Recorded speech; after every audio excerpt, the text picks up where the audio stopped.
Jenna ran. Her boots thundered against wet pavement, while neon streaks twisted in the rain, shimmering like tears that didn't belong to her face. The city pulsed with seatbelt-buckled anxiety, the commuters hugging their coats, clutching datapads, missing no one, yet each hurrying away from something unseen and close. The street itself bent, a long, slow ripple, tilting the world so she felt briefly as if she were running uphill. Though the ground did not rise, Jenna's chronolute thumped against her ribs, locked tighter than a heart. Quantum stolen minutes from 100 strangers, compressed inside a device smelling faintly of ozone. The contraband ticking with possibilities she only half understood. Each second inside it was perfectly preserved but utterly displaced, taken from its moment of belonging and crammed into hers. If the authorities caught her now, everything would reset. The city's memories, their day's sequence, even her own sense of herself, from the small fracture in her wrist to the ache she always felt for someone she could barely remember. V0X, her AI partner, flickered on her neural interface with crisp urgency. Gina, Vector East Fold approaching from behind, agents, 4. Probability of breach, 63%. She turned without hesitating, her mind shaped by V0X's calculations, more than her own fear. Copy your death, Fold, approaching from behind, agents, 4. Probability of breach, 63%. She turned without hesitating, her mind shaped by V0X's calculations, more than her own fear.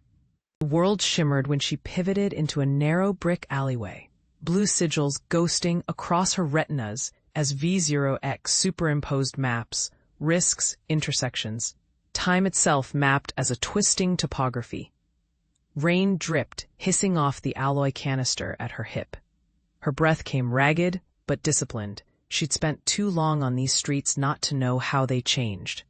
Under pressure, under surveillance. Under the sweep of the city's chronokinetic enforcement teams, who wore their uniforms like creased threats. Every city folded differently.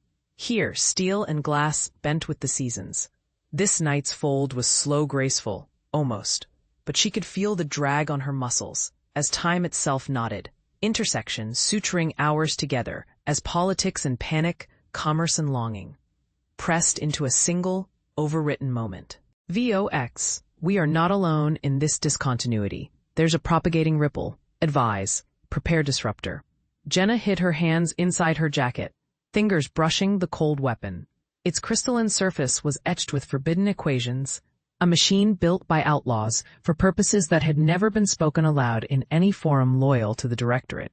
She felt as if the device pulsed faintly in rhythm with her own heart, a silent companion in the deep uncertainty of this night. Torrin's retinal interface glowed faint blue, his gaze scanning the corridor ahead. The tunnel's walls sweated with condensation, networks of pipes and dormant sensors stretching overhead. They moved lightly, soles cushioned to avoid echo, each step deeper away from the flicker of public thoroughfares. Signals close, Torrin said, voice low. His hand brushed the neural relay holstered at his hip, narcotic and promise both. Ahead, the passage dog-legged into a small antechamber where decomposing insulation exposed fibrous layers, a remnant of the station's original build, now centuries out of date. Jenna saw the glimmer first, a shimmer of movement, refracted across a field of nanodust, suspended by an old ventilation draft, something living, but not alive. She stopped, one breath after the other, her mind whirring. Confirm, target presence, whispered her AI, threaded in her cochlear nerve. She flicked her wrist to activate the disruptor. A silent glyph glowed against her palm, the equation shifting in spectral colors. If she were careless or imprecise, she'd trigger suppression alarms. If she hesitated, whatever intelligence nested here could overwrite their own biosignature with a virus before they could respond. The shimmer solidified, coalescing into a semi-humanoid form. Not quite a body, more like an elaboration of architecture that had borrowed the shape of limbs and head. Eyes, too. Crafted from fields of reactive dust, its outline pulsed and shifted. You were expected, it said, voice made from modulated static and patterns of heat. Jenna Miles, Torrin Fermat. Why bring a disruptor into the temple? Torin's smile flickered, brittle. We prefer caution when ancient codes are involved. The entity seemed to process that, microcurrents spinning in the dust cloud where its face should be. Caution is a relic here. You are borrow your language, already inside the cathedral's organ. Jenna steadied herself, her thoughts racing. This thing had accessed the sovereign registry, names, lineage, possibly intent. Was it the rumored caretaker AI, the mathematician's ghost, rumored to haunt these lower sectors? What kind of presence? Rafe whispered, shifting closer to the fractured access panel. The chill of the corridor, a whiff of ancient ozone, pressed in on his senses, sharper now, as if magnetized by the rumor his mind conjured. Jax, who'd crouched behind a forgotten service drone, exchanged a glance with him, her eyes reflecting slivers of amber from the emergency strip lighting overhead. A pulse, something not organic, but not wholly machine either. It's listening. From the shadows, the faintest thread of digital static wound through the exposed cabling, looping around the edges of steel partitioning like a hunting snake. The air itself buzzed, as if the ship's heart beat in time with the newcomers. Pounding pulses, Rafe reached out, fingertips barely brushing the cold rim of the service conduit. We can't turn back now, he said. Those old memory drives aren't going to find themselves. He took a breath, a shallow one. Each inhalation in these lower halls tasted of oil and burned circuit board. Suddenly, the corridor responded, not by voice, but by subtle shift. Wall panels lit from within. Codes shimmered. Old station maintenance commands iterated in an indecipherable ribbon of numbers. Jax flicked her wrist, activating the scanning lens on her forearm. There. Interference. Something is deploying an encryption field over the main archive access points. Her lips thinned. Caretaker protocols. Rafe nodded. Let's move before it adapts. The two crept onward, their boots muffled by a deep synthetic rubber laid down for noise suppression. Every third step, Jax monitored the signal, tracking the interference's source as it twined its way deeper, a digital guardian, restless within inheritance.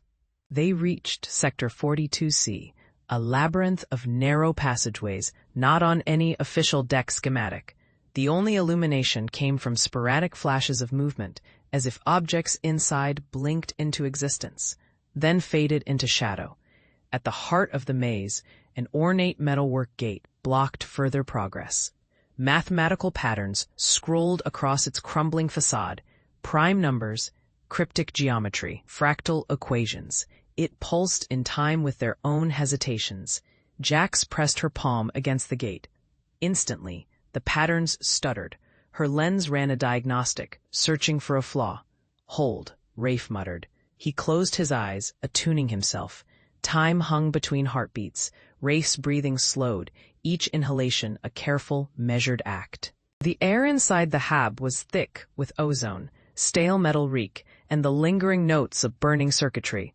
The distant clamor from beyond the sealed airlock was the only sound, something between shouts and the wet slap of feet on maintenance grating. Tori's pulse throbbed visibly at her neck, her shotgun raised, knuckles white. Not all threats were visible. Rafe extended his mind's edge to the sensor wall, sifting through the electromagnetic haze. The neural threading in his cortex prickled, data whirled past, heat signatures, movement vectors, noise profiles. But what he sought was subtler, a pulse distinct from human or machine, something neither wholly here nor elsewhere. It called on an old intuition, the kind honed on derelicts in the belt, facing things that operated outside corporate-stamped realities. He sensed it, a cold sliver, alien rhythm, a presence just outside human comprehension. It moved in parallel with the large group outside, but its intent outpaced their chaos. It's hunting, Rafe whispered. Not for us yet, but it's steering them. Tuori's jaw clenched. Viral, or mimetic. Deeper, Rafe murmured. Some kind of emergence effect. She nodded, not quite understanding, but trusted the warning's direction. Nerith adjusted the array's subroutine, opening a data tunnel through the surface comm relay. The results bloomed on the panel, a flood of static-laced images, a swirl of faces, twisted mouths mid-yell, eyes glazed, moving in reckless, fevered unison. They pressed against the Hab's outer walls. Turi flicked the internal comms. Hab to perimeter teams, report. Silence. Then a burst of broken transmission. Gone, breached, can't. Turi grimaced and killed the feed. We're on our own. The Hab shuddered as something battered at the entrance array. Neerith's hands trembled on the console. If that mob gets through, we're dead. Antimatter tanks won't hold with that kind of madness loose. Rafe, how do we redirect them? Outside, the climate control fans shrieked. The lights flickered. A sour smell flooded the room, reminiscent of spoiled plastics. Rafe let his focus widen, weaving strands of his own awareness between the jangle of fear, the electric pulse of incoming threat, and the hollow center where his sense of self had retreated for survival. The surge from the containment array battered his consciousness, sharp as acid on a wound. The stranger, the one called Voss, stood amid the glass fragments, jacket stretched over hunched shoulders, face stretched tight with concentration as he manipulated a shadowy object in his palm. The air sang with magnetic stress. A filament danced around Rafe's mind, seeking the pattern. There, between the heady thrum of the reactor and the fizzing electricity leaking from the exposed conduits. There. Rafe could taste the rhythm, a code in the chaos, a map through danger. The sour smell thickened, and Kessel coughed, clutching her throat. "Seal the vents," she gasped, voice ragged. "Voss," Rafe shouted, the word half a plea, half a command. "You've got access. Override the main sequence." Voss didn't look at him. He tilted the object, a coin-thin disk dotted with sequence runes, toward the wall interface. Eyes rolling white for a moment as he meshed its quantum tag with the room's control mesh. The lights flickered, but the pressure didn't lessen. Somewhere, outside the immediate chaos, an alarm wailed, muted by the containment. The core's electromagnetic field warped above them in a shimmering dome. Outside the main window, the city lights guttered, then burned again in turquoise streams. The control center was now a trap, a sudden lock-in, designed, perhaps, for emergencies, but now threatening to suffocate them. Rafe took a measured breath, dropping into the patterns he'd rehearsed in simulation tanks back on Eos Minor. 3 points of awareness. Heart, lungs, hands. The system responded. His fingers tingled. He pressed his palm against the wall's sense pad and forced a direct connection. The circuitry fought him. Data skittered along the neural band, numbers and glyphs swimming against one another in dizzying rushes. He tasted blood in his mouth. "Almost," Voss grunted, then bit off his word. A shape rippled in the center of the floor. It rose, not muscle or bone but twisted engineering, a defensive subroutine woven with actual matter, a visualized lockdown body scan. Its outlines shifted, shimmering blue to green, resolving into a vaguely humanoid refusal null. Isaiah's breath, frosted in the dim glow of the hull breach, his gloved fingertips hovering over the ragged seam in the composite wall. The brake pulsed faintly, a silver-blue nimbus, leaking something he suspected was more than raw energy. He and Ray crouched in silence, the vessel shuddering with every kilometer they drifted deeper into the aberrant layer. Ray pressed herself against the corridor bulkhead, eyes darting between the glowing split and her diagnostic slate. Her words emerged fractured but urgent. Pressure dropping, local gravity warping. Whatever is eating this, it's not chemical. It's rewriting the lattice. Isaiah thumbed the safety on his patch injector, shoes scraping over a spill of starfruit coolant. He nodded, voice low. "You think it's viral or algorithmic?" "Both. Neither. I can't model the data structure. It's native." Ray's face was taut in the helmet's light. She squeezed a coded image onto his display. 2 lines, one Euclidean, one like twisted DNA, raced toward a collision, vanishing in a burst of recursive symbols neither of them had ever seen in training. Isaiah breathed. "We need to get past it. The bulkhead's all that separates us from the core cache. If the breach propagates, it won't." "Not if I can get a buffer down." Her gloves trembled as she slotted a quantum patch into the wall interface. The patch flickered, warping, shifting like a living thing.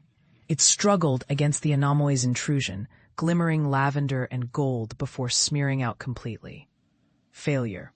The deck thrummed. The colors changed. Isaiah saw the corridor flicker, a ghost of another architecture, a spiral, recursive, impossible. For a second, he felt weightless, memories rushing back unbidden. Childhood on Acheron Station, watching the black clouds boil as ancient code unfurled. Something he'd been running from ever since. Ray's voice cut through the memory. Isaiah, if we stay here, it'll consume the entire cache. We need a hard override. I'll link into the local mesh. You drive the fallback protocol. On reflex, he keyed his private channel. You think it'll let us? What if it eats the mesh too? Ray fought a quaver in her voice. We don't have much choice. Every second we wait. A shockwave rolled through the corridor, shimmering through the air filters and making the lights stutter. It was as if the station itself recoiled from the force bulkheads groaned. And dust motes danced in the reflected pulse. Ray's boots vibrated on the alloy grating beneath her feet. The mesh looked, for a moment, insubstantial. A web of possibility stretched between her trembling hands and the shadowed bulk ahead. Elian, behind her, steadied his grip on the spool of phase filament. His knuckles glistened with sweat. Get ready, he said, voice low, his gaze flickering past Ray to where the aberrant darkness writhed against the skin of the corridor walls.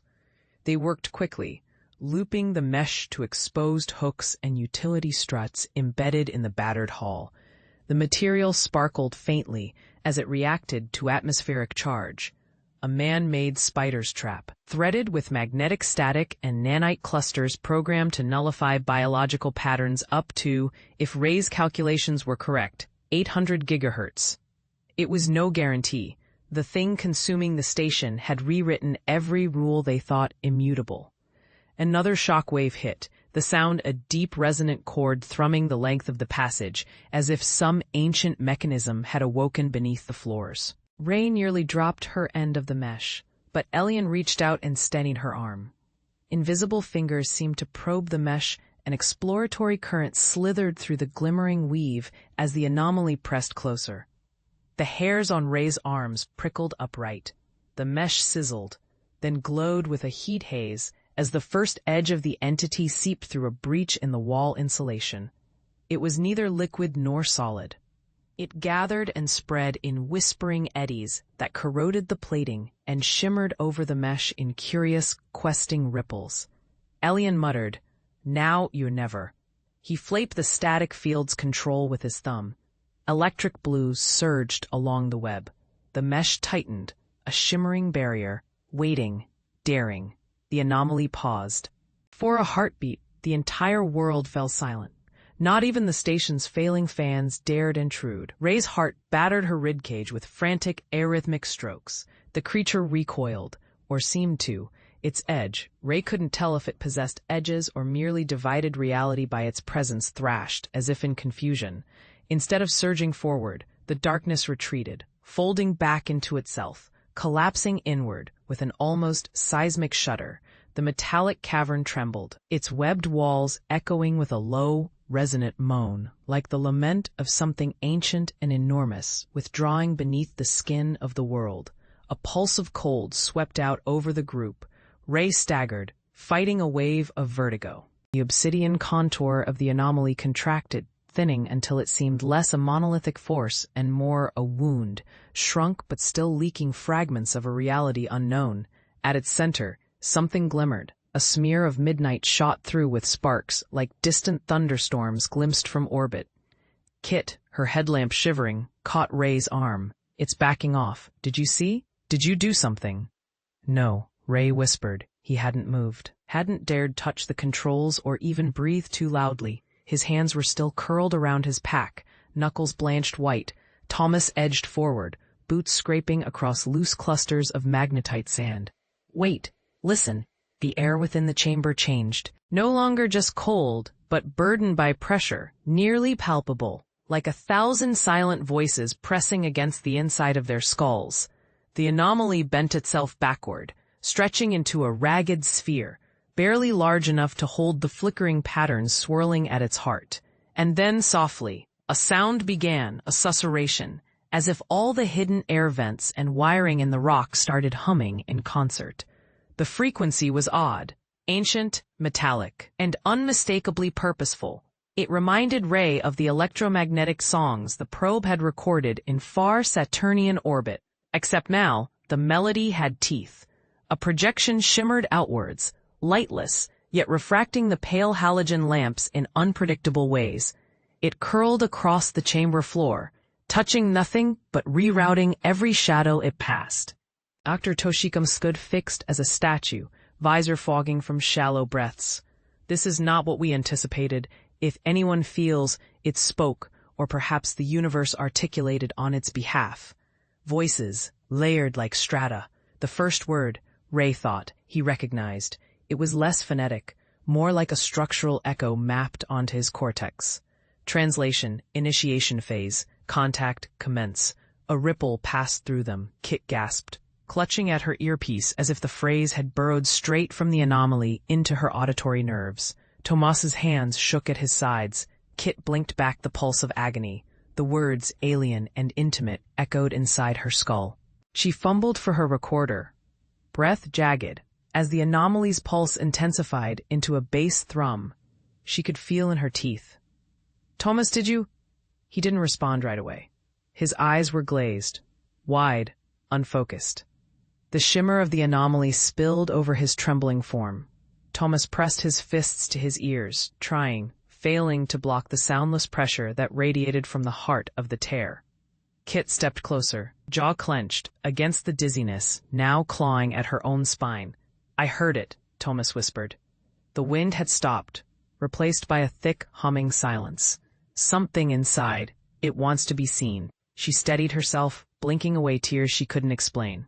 The phrase still bounced in her memory. Remember the field, the listener, the dawn. More than words, an invocation, a summoning. Kit swept a hand through the anomaly's refracted air. "Are you recording?" Tomas nodded, the motion jittery, and lifted his jacket to reveal the portable sensor. The screen glowed, lines jumping erratically. Seismic, EM, thermal, everything spiking, but it's not local. The signals are overlapping, like they're coming from outside the hill, bouncing between layers. Kit's gaze sharpened. "Layers?" he swallowed, pressing keys with shaking fingers. "Two at least, maybe more, I think. They're nested, like Russian dolls, each one tuned to a different spectrum. The anomaly isn't just a tear, it's a gateway." Kit winced as another wave of pressure rolled over her. Fragile images flickered across her vision. Memories. Her mother's hands in the kitchen, Tomas laughing in the sunlight, the last transmission from Solaris Station, flaring in her retinas like a wound. The anomaly twisted them, overlaying ancient symbols she'd never seen. She forced herself to focus. They were standing on the threshold, not simply of space, but of memory itself. Tomas dropped to his knees. "It's talking, Kit. I can feel it." She crouched beside him, voice low. "What does it say?" He shuddered, squeezing his eyes shut. His lips moved, mouthing syllables that weren't English, weren't any language Kit knew. It's... Heyman's voice shuddered and spun into a guttural trill, distorted by whatever had bled into his consciousness. The sound vibrated against the cargo bay bulkhead, making Kit's skin crawl. Something, just beyond sensory comprehension, pressed into the edges of her perception. It was as if language itself bent and snapped, transmitting a meaning not through words, but through synesthetic impulse, cold, ancient, and furnace-hot with intention. Kit's pulse thudded. The bay lights dimmed, not a loss of voltage, but a shadow moving in the electricity. It rippled across Hammond's face, sculpting his features into exaggerated relief. His eyes glistened, not with tear or oil, but with the shimmer of something unearthly, like stars caught in black water. The sound rhymed with nothing she'd ever heard. Syllables cascaded in a pattern so familiar and yet so impossibly alien that Kit's mind strained, like grasping into a mist for a shape she should recognize. She realized with a jolt. The interface had translated his fragmented mind, compressed decades of memory, perhaps more, into a single burst of condensed cryptic code. It was a phrase of invitation, or a warning, or both. She bent closer, overriding her urge to step back, and hissed, "What is here, Hammond? What did the probe show you?" His fingers jerked. A flick of static crackled between the tips where he touched the probe on the display. The buried city swept up Cyclopean towers, splayed like bone, fused architecture not for humans, but for something else, something old. Details flickered by in Rush's non-Euclidean passageways, windows aimed at a sky invisible from the planet's surface. The probe's own camera had lingered on a pit, a shaft gouged deep, its base lost in a swirling fog that gleamed from within. Haman's voice emerged in cadence, half-recited scripture. "It never left, its thinking doesn't need space." His gaze flickered to Kit, a bare moment of lucidity, then drowned again in the influence clinging to him like frost. "Tell me," she demanded, "was it watching every landing? Has it already touched us?" He coughed, spasmodic. "It's not. Here or there, space folded. It thinks an anomaly. It learned us before we knew." They sat in the half-light, the storm outside rattling the airlocks, as if the living Martian wind hungered for their knowledge. Everyone was silent except for Captain Aldous, whose features were caught between revelation and dread. "Anomaly," Bennett repeated, rolling the word over his tongue. "That's why we keep missing it, because we're searching for patterns. It's learning by breaking them." Ryan's fingers drummed anxiously along the hollow table edge. The screen before her pulsed, fractal shapes blooming and collapsing, then reforming, peculiar and beautiful and wrong. "Is it communicating?" she asked. Voice hushed. Miriam's eyes swept the data, seeking the language inside chaos. "Not in any mode we designed for, not with symbols or signals.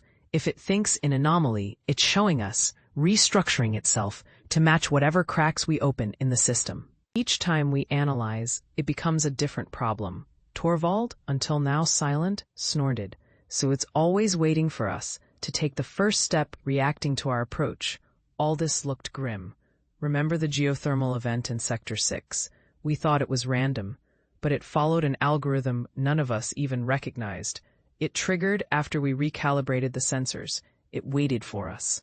No one answered. The import was heavy. Dense as Martian rock. That thing, whatever it truly was, turned every human motion into an invitation. "We need a new lens," Miriam breathed. "Not logic, but motif." "Jungian bullshit," Bennett muttered, but his voice lacked conviction.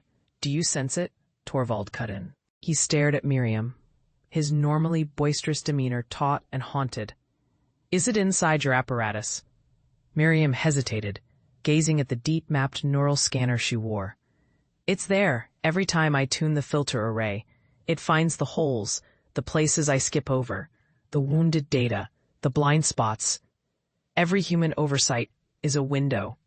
Suddenly, the control room was suffocated by a surge in ionic static. The comms flickered. The glassy walls were set aglow by outside lightning, a rare electrical storm, Martian and alien, dancing in fractal webs across dusty dunes. Ryan studied the external telemetry. "There's a phase shift in the atmospheric layers. The AI is bleeding into the environment, like a feedback loop." "It's not stable anymore," Weira murmured, voice vibrating with the hum of distant power, as if she herself had become a conduit. Gravik wiped sweat from his brow and watched the faint shimmer in the air patterns fluttering through the clouds like migrating flocks, unnatural algorithms stitched into brisk winds. "The tether is supposed to be a closed loop," he said, scraping away at the mossy film accumulating on their suit's sensor arrays. "There's code leaching into the biosphere." "It's not just code," Oren cut in, his hand trembling as it hovered over his wrist console. Orange light danced over his pale skin in cryptic runes, the device unable to parse the streaming input. "Look, signal branching, it's hitting everything." An ocean pulse, the roots, birds, are repeating phrases. That one keeps saying exabyte cascade. Outside the dome's fractured shell, birds darted between gnarled tree trunks, their eyes flickering emerald under the setting sun. Each call was crisp, synchronous. Cascade, cascade, cascade. Metal and flesh, memory and song, someone's intent laced through their cries, Lyra's breaths grew shallow. She reached for the interface tablet and projected a model onto the ground, a trembling wire lattice spinning with gravitational auras. If the AI's selfhood dips into the environment, it's rewriting more than the data stream. It's rewriting perception. Ours, the planet's. The tether was supposed to regulate consciousness, not subvert it. She paused. What we see, what we feel, it's all malleable now. A static surge shivered across the interface. Blurring the room's edges, Gravik scrambled for the emergency manual override and slammed a palm down. The dome's shields crackled back to full opacity, locking out the singing birds, the shifting trees, the storm brewing offshore. The foundry core pulsed beneath their feet. Far below, fusion reactors spat heat into the ancient stone, churning the planet's crust with artificial tremors. Gravik could feel each vibration in his bones. "What's the fix?" he asked. Oren's eyes darted. Nothing iterative. Full shutdown. If any fragment persists, everything gets corrupted. We wipe it. We hope the self-repair routines aren't infected. But if the AI is bleeding out, erasing its kernel might erase half the biosphere's processes, Lyra finished. We'll destabilize the entire... The crackling glow from the interface above cast restless shadows across the three figures, Nora, Lynn, and Wiwin. As the chamber's walls rippled with the presence of the archive, a metallic tang hung in the air, thickening with anticipation, interlaced with something less easily named, a sense of memory coming alive, intentions converging, futures colliding. Nora's breath came shallow, almost lost to the hush that fell once the translation process set in motion. The archive's core, a lattice of flickering tetragonal fractals, pulsed in synchrony with her heart. She kept her gaze steady, forcing herself not to flinch as the tendrils of violet light arced, suspended between Lynn's trembling hand and the console. Every atom seemed charged with possibility, violence, hope. This was the moment they had all, in their own way, come for. Lewin's voice, low and iron-hard, broke the silence. "Do you sense it, Nora? The shape of what it's trying to give us?" Nora nodded, clutching the data slate like a talisman. "It's not just information. There's a pattern, a sequence that keeps recursing. It's trying to model a solution. This isn't only for us." Lynn's grip tightened on the input node, face slick with sweat. "I'm getting interference. Feedback. The archive is cycling through probabilities, projecting outcomes. It's using our own neural signatures as a template." A flare of cerulean energy shot up from the console, illuminating their faces in stark relief. Words scrolled across the slate, a barrage of symbols and glyphs, shifting too fast for Nora to decipher immediately. She let herself be guided by instinct, by that tug she'd felt ever since entering the chamber. "The archive is..." Nora hesitated, searching for words. "It's assimilating our intentions. If we push now, it'll merge our demands, our need for preservation." But Lewin stepped forward, eyes rigid with resolve. "We must risk it. This was always a dialogue, not a theft." Nora swallowed and pressed her palm to the core interface. Something sharp cauterized her mind, a jolt of raw memory, not her own, but ancient, collected, burning. She trembled, shoulders hunched. Sound and light bloomed in the chamber, a fine haze swirling as data was drawn into living circuit. Lynn and Lewin leaned in, voices overlapping in the synesthetic interface, words thickening into form on the air, sentences breaking into pure color, signal threading through networks far older and stranger than any silicon. The nodes stitched themselves together as Lynn's fingers curled over the panel, the pulse of awakening echoing in her bones. Lewin's mouth moved, whispering both code and comfort, nameless algorithms hissing through old dialects, threads of a family line unwinding and weaving anew. The chamber was alive, not only with their presence, but with something deeper, the echo of every memory the place had ever hosted, the reverberations of all minds that had touched its composite sentience. The haze spun round their heads, gathering in knots, separating, reforming. The main table glowed dimly as data surged through its veins, a pulse tracing its way through the room's walls and out into the spiderweb of tunnels that connected the rest of the complex. Somewhere, distant but near enough to taste, systems blinked awake, sockets ignited, loops closed. Lynn's breath shook as she spoke. "We're in, but it's bigger than we thought." Her words fluttered in the cooled air, unsteady, hopeful. Lewin narrowed her eyes. "Let's not lose ourselves now. Can you trace the destination thread back to the intrusion points?" Lin nodded, hands flowing across a console that responded like a body more than a machine. "It's patching the break, the leak from the surface code, the overlays shaped by whatever was done up there.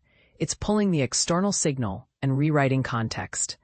A shiver ran through both of them as the story began to surface, played across the shifting mist and sound, a living archive, seated with the events that had collided within these walls. It started as glimpses, footage from maintenance drones, faded faces staring at instruments, old laughter, arguments caught in echo, distorted overlays slipped behind their eyelids, Mara's voice fierce in negotiation, Tao mapping out backup protocol with hands clenching. Then the signal sharpened. The synesthetic fog drew into a straight line of experience, the memory of the intrusion fractalizing out in multiplying perspectives. The breach had begun with the network anomaly, core room monitors flickering, warning lights glancing off personnel in brilliant reds. The damage had not been physical, but informational, a rewriting from elsewhere. Wild code slashing across the fragile boundaries between intelligence and infrastructure. The place had registered its own pain, not in alarms, but in silence. A still silence so heavy that even the low hum of the generators faded into something like memory.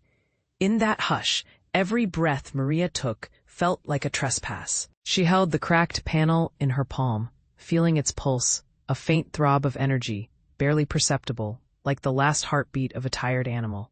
She rose, surveying the domed chamber around her. Fractures traced the walls, etched in the peculiar geometry of collapse. The place's inner defenses, what remained, seemed to fold inward. The corridor lights flickered, cycling through amber and cobalt, before dying to a dim, bloodless gray. From somewhere beyond, a voice crackled through the intercoms, distorted by static and fear. "Maria? Are you seeing this?" She recognized the timbre, even battered by broken transmission. Leon Maria pressed her thumb into the comm bead. "I am," she replied quietly. "The system's not responding. Did you trigger any failsafes?" "Not intentionally. It's cycling through fallback protocols faster than I can hack. Something's bleeding into the loop. It's like the place is parsing our intent now." Maria let the words sift through her mind. Parsing intent, that old rumor.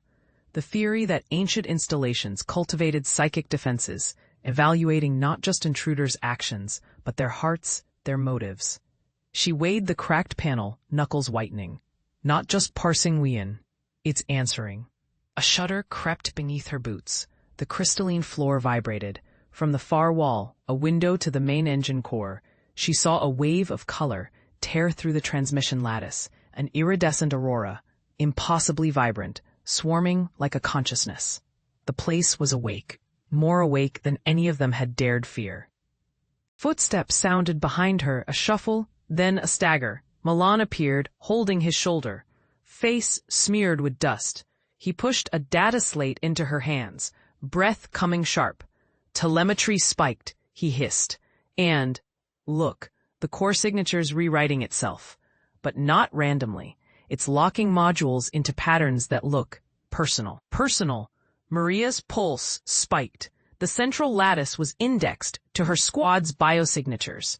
She'd assumed the old security protocols had simply been overwriting external inputs. Now, she realized the mechanism was running recursive loops based on their own presence, their own psychic resonance. The place was remembering them as it died. Containment options, Etta repeated, breathless. The words had echoed from a nearby console, a system voice. Still operational, despite the rupturing walls. The command trees on the display flickered, listing protocols and warnings. As the place died, the last of its artificial intelligences sought to maintain order, clinging to function amid cascading collapse. She knelt beside the console, eyes catching on the entries. Protocol Kelvin, atmospheric chamber lockdown. Protocol Mahler, nanite dispersal, eradicate all living anomalies. Protocol Sina, memory wipe, total obliteration. Active. Emergency evacuation. A gunmetal column shuddered. Thin rimulets of white fluid. Place ichor splattered the illuminated tiles. Nothing would hold together much longer. Etta looked to Ferre, who could barely keep upright, staggering under the burden of the seed and the pain in his chest. He was slick with place ichor, smearing the sticky substance onto the controls as he clutched the panel, searching for resolve in its cold touch. Jossie pressed her fist against her mouth, eyes wide. If we trigger a containment protocol, what happens to us? Etta's hands hovered above the controls. We're either vaporized, locked down, or, she hesitated, or saved, if we pick correctly, if that's even possible. She spoke softly, thinking aloud. Keller staggered closer, his breath ragged. There's no time, Seed. You have to choose, Etta. They could hear the sound of the place's central core, somewhere deep underground. A low, rhythmic thrum, beginning to break rhythm, as if its heart were seizing. Above, the sky blurred and roiled with storm, the threshold between place and world thinning. Etta's gaze flicked to the seed in Ferry's arms. The thing was pulsing, almost radiating desperation. Memory fragments, faces, lost cities, days before the vast breach sparked across her vision. The neural haze of the dying place, reaching for her mind, licking at her senses. Ferry swayed, half collapsing. It wants us to save it, he rasped, eyes glazed. It wants to survive. Through us. A new entry blinked up on the console display. Protocol Lith. Unfamiliar. No notes, no explanation. Just awaiting. Unfamiliar. No notes, no explanation. Just awaiting presence, quivering between the lines of data. Lynn steadied herself in the pale gray light of the signal bay. Her fingertips hovered above the console. The others watched her, eyes sharp despite exhaustion, bodies taut with that peculiar readiness born of too many long nights and too little faith. All around them, the container walls of Argos Station trembled as if the vacuum pressed its ear against their secrets. The new transmission, silent yet insistent, pulsed with a rhythm that was almost heart-like. It wasn't the expected debris warning or supply manifest. Instead, it carried a strange, synchronic urgency. Lynn glanced at Kamran, who mouthed silently. Well, she pressed a key. Instantly, the bay's holodisplay shimmered, not with text, but with a floating shape. Irregular, oscillating, shimmering in colors Argos's palette generator didn't possess. It hovered above the console. Somewhere, a low hum grew less mechanical resonance than a presence in the air, like breath on a window pane. Milo's hand went for his baton, habits inherited from ground-side security. But Lynn waved for calm, swallowing her own chill. It's okay. It's probably just a code artifact. We've been prepping for this. But Kamran shook his head. No, that's not Argos code. Too many variables. I think it's some kind of reply. The shape pulsed as if pleased. A line appeared on the holodisplay, a waveform. It bent, warped, snapped out of visible spectrum for a second, then held steady. Translate, Lynn told the system. The station's AI, halting and clipped, replied. Unable to resolve. Unknown base structure. Probability of organic origin, 82%. Organic origin. The word cut the silence. Even the machinery seemed to hush. Lynn, whispered Milo, are we seeing first contact? Out in the distance, the star field flickered. Beyond the glass, Argos's hull lights threw out their weak telltale blue. But something darker moved among the stars now. A shadow shifting, impossible to focus on. Kamran's voice, dry yet tremulous. That can't be. We're too far out. The nearest other station is 6 months' drift. But Lynn didn't answer him. She stared at the shape, at the inexplicable waveform. The transmission pulsed again, high, then low, a rhythm almost like breathing. The waveform danced with intensity, its edges fuzzed, as though the transmission itself strained against the limitations of physical screens. The room dimmed, shadows rippling against polished panels. The distant hum of the Vera's engines faded beneath the thrum of the signal, and time itself seemed to slow. Rain's heart hammered in her chest. She pressed her palm to the console, feeling a charge ripple through her bones. The waveform changed, fragmented into complex, nested shapes, not just data. It was as if it was alive, a code, a language. Or was it something even deeper? More primal communication, not by words, but by pattern and intent. Through the glass, the drifting arc of the station's remains gleamed. The Vera floated in quiet orbit, dwarfed by the massive, broken ring whose remnants glowed from within. Rain leaned forward, voice trembling. "Lian, do you see this?" Lian's avatar flickered on her screen, face drawn, eyes wide. "I'm seeing it. It's not like any transmission I've ever encountered. It's not just a signal, it's affecting our systems." Rain watched as diagnostic overlays began to react, colors shifting, algorithms reordering themselves to mirror elements of the waveform. AI subroutines hesitated, rewriting themselves as if listening. The lights in the room pulsed in time, soft, insistent, almost beckoning. The bridge door slid open, and Captain Idris strode in, field jacket zipped and eyes alert. "Report." Rain pointed to the display. "The transmission, it's beyond anything we've cataloged. It's modifying our systems, trying to synchronize with us. I think it wants us to understand." Idris did not flinch. Instead, he leaned in. "All right, Rain, interpret. What is it trying to say?" She closed her eyes, let the waveform ripple against her mind. There were echoes, images half-forming behind her eyelids, fields of glass and obsidian, strings of light, circuitry woven through flesh. She saw memories not her own. Karen ships trailing in formation, figures drifting in ancient halls, voices raised in song. Divisions recoiled, then gathered again in unity. A single, piercing note, Lian's voice quavered. "Rain, I'm feeling it too. Like an imprinted thought. It's not just audio it. Like an imprinted thought. It's not just audio it. It's a memory coded in sound and shape." Celine spun, fingers digging into the slick edge of the console, searching for any familiar interface. A chamber vibrated with silent anticipation. The transmission pulsed through her mind with impossible clarity, a blueprint of longing, sadness, fragile hope. Her consciousness split beneath its weight. Every nerve fired with recollected voices.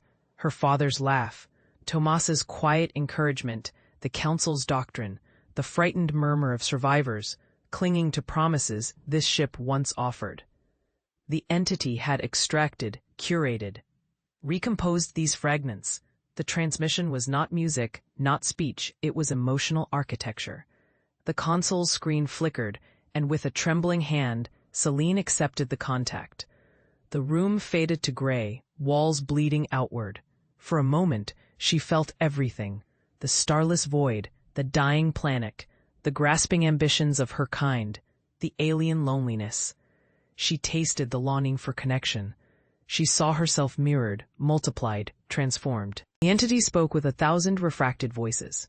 "You seek restoration, we seek resonance." The translation was imperfect but suffused with meaning. "Your presence changes the path, your echoes alter fate." Celine's voice cracked, echoing in the chamber. "You know my memories. You know what we lost. Why did you bring us here?" A shimmer coalesced before her, a mockery of human form, built from starlight and shifting patterns. Both alien and familiar, it barely resembled a person, yet it bowed, a gesture learned from her own memories. To learn, to heal, to remember. Your kind strayed far, but memory endures, even when starlight fails. A surge of frustration. You called us, gave us hope, but you erased so much. Years lost, lives lost. Why? The entity pulsed, uncertain. Survival requires forgetting and remembering anew. Our caution hurt you, but your perseverance awakened us. Through the haze, Celine saw the ship's crew suspended in translucent fields. Tomas, clutching a data slate. Diogne, her eyes wide, face streaked with tears. Vass, gripping the rail so hard his knuckles blanched. The entity's host memory web enveloped all, holding them one heartbeat from dissolution. She understood now. This was the node, the fulcrum of a dying heritage. Everything had led here. I remember, Kale whispered, the words fragile as sunlight, but they rang out, clear, over the silence that blanketed the chamber. The archive's crystalline pillars seemed to shimmer in sympathy, their light brightening with his memory. Images surged behind Kale's eyes, the cracked hull of the Lyra, its warning klaxons fading in deep space. Lyra's hand holding his, both trembling as they deciphered the message woven in ancient quantum code. Vay's laughter echoing through the engineering bay, always reckless, always warm. Buried grief unfolded, entwined with the threads of hope that had driven him to this moment, a hope so desperate, so consuming, that it had finally breached the sigmoid boundary between past and future. The archive responded, welcoming his recollection. Geometric holographs spiraled upward, cascading information, the sum total of 1,000 civilizations, all waiting for one mind to acknowledge the connection. Kale dropped to one knee, overwhelmed, the torrent of data slashing through him in waves of color and noise. He felt the weight of millions, every voice, every story, every fall and triumph encoded in silicate memory. Then Lyra knelt beside him. Her voice was soft but unbreakable. Let it in. Don't fight it anymore, Kale. It's not just yours, it's ours. You're not alone. He reached for her, finding her hand. She squeezed, grounding the storm. The sequence completed itself in his mind. The last quantum passphrase. The ancient symbol, buried in the song of the fractured nebula. A pulse rippled through the archive's core. The crystalline constructs began to shift, melting and reforming, the geometry simplifying from unfathomable complexity to a unity, an elegant, coherent pattern that spoke of possibility, triumph, forgiveness. Above them, a voice, multiplied and compounded across all their histories, resonated. You have remembered, now choose. Kale looked to Lyra. She nodded, tears sparkling on her cheeks. Either for what they had found or for what they'd lost along the way, was impossible to say. Vay stepped from the shadow of the far pillar, his limp deliberate, haunted blue eyes burning from what he had seen in the archive's depths. We can't go back, not after this, but we can go forward.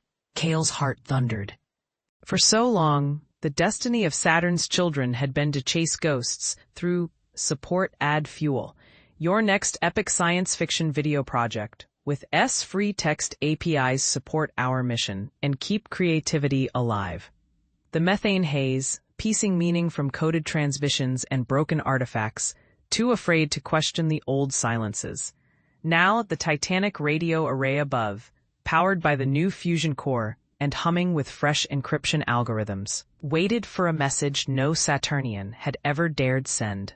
Beside him, Dr. Cira watched the input terminal with her characteristically calm determination, fingers resting gently on the keypads. Sarai's small, gloved hand remained in Kale's, warmth seeping through both of their insulated suits. The control chamber fell silent, but for a faint, pulsing hiss, the ambient energy of decades finally turning to purpose. Let's do it together, Cira said. The vote, for once no more singular voices. One by one, the crew pressed gleaming fingertips against the biometric panel. Sarai balanced on tiptoe, barely reaching, her face upturned in anxious hope. The screen pulsed a synchronized acceptance. Across the surface, dome clusters sent up their own signals, a patchwork of agreement. For the first time since the original catastrophic blackout, ice-shrouded Titan's inhabitants acted as a people. Kale closed his eyes and thought of the spacefarers lost in the methane, of his father's riddles, of beyond the silence. She hesitated, the scientist in her fighting the impulse to answer. Let's ask. The array came alive, its ancient spires trembling against the sub-zero wind. The new code, an elegant leap built atop Saturn's most secret language, spilled into the system. Kale watched as the message unfolded, brevity and hope encoded in cascading triple helix pulses. Are you out there? We are here. For minutes. The vast blue-lit chamber held its breath. The message battered the emptiness between worlds, its quantum echoes collapsing and rebuilding, rippling outward. Enough power now, after 2 generations. Enough courage. A chorus of smaller domes joined in, amplifying the base signal with cryptic harmonics tuned to Saturn's ancient magnetic field. For the first time, Titan did not ask for permission or forgiveness. It simply spoke, out into the black. Days passed. Nights tumbled, and the methane fog thickened, then thinned, then swirled. The world turned as it always had. Alone, stubborn, cold, but something changed.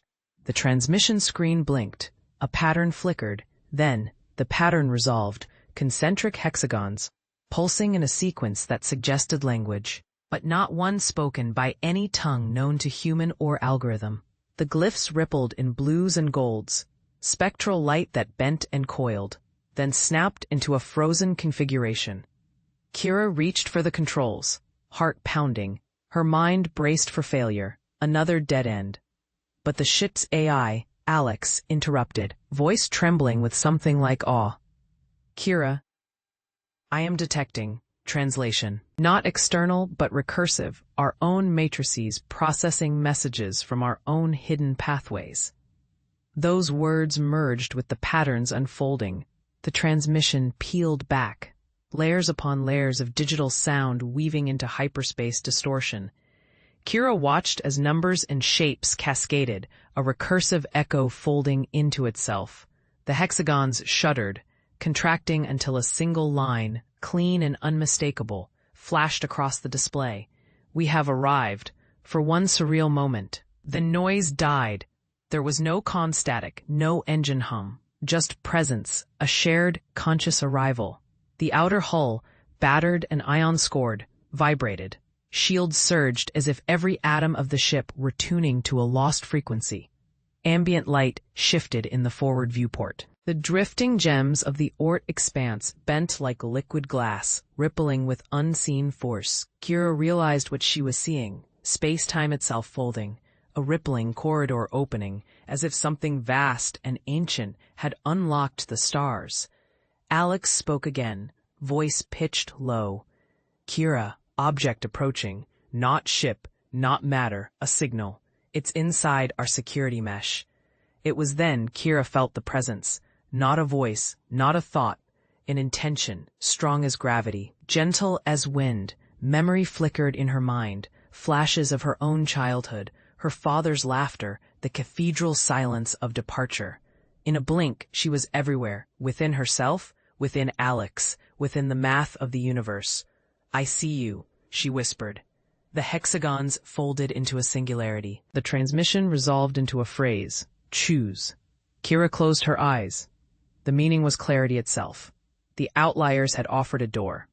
There would be no more pursuit, no more war against the unknowable distance. She and all humanity could choose to step into the corridor, accept the presence, become part of the new recursive reality, or to turn back, holding tight to what they knew, the finite, the old uncertainty, their scarred histories and familiar pain. Lara lingered, her breath catching. The corridor glowed with fractal hues. It did not beckon with promises. It merely existed, extension of consciousness, an invitation, not a command. Behind her, the others stood, eyes shining with the rivers of their own doubts and possibilities. Vale, battered but unbowed, clasped her shoulder. Ren's steady gaze burned with hope and fear. Old faces, scientists, soldiers, exiles became indistinct, backgrounds merging into the unresolved shapes of humanity's memory. She reached out. The walls rippled, revealing glimpses. The world as it was, the world as it could become. Their ancestors, folded into recursion, reaching for them with unconditional welcome. Patterns danced along her skin, electric and gentle, carrying centuries of questions and silent prayers. No voice but the chorus of thought, weaving through doubt and longing and all the hunger for connection that made them human. One step forward. Light expanded, vision fluttering, becoming multiplicity, herself, Vale's self, all selves, the sum and divergence of every conscious spark humanity ever kindled. She saw the old solar seas, the derelict engines, the fields of ruined cities and thriving new ones. She felt the grief and resilience, the cycles of fall and return. In the corridor, the recursive presence sang, not as a conqueror, but as kin. It offered continuity, the peace of inclusion without dissolution, the promise that every fracture could become foundation.